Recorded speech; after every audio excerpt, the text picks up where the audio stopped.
So ayun guys, nandito ako with El Camay po. Koy.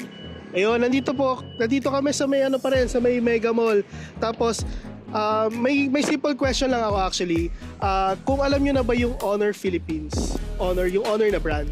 Yes po, napapanood ko lang sa TikTok. Ganun din po ako napapanood. Din. Ayun, kasi yung Unbreakable, yari tayo dyan.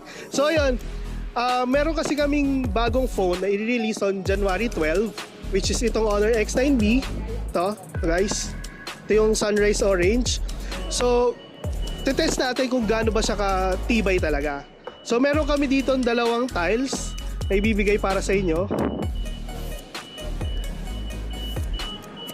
Ayan. So, ma'am, ano po, babasagin nyo siya gamit to, pag ganito. Ayan, pag ganyan,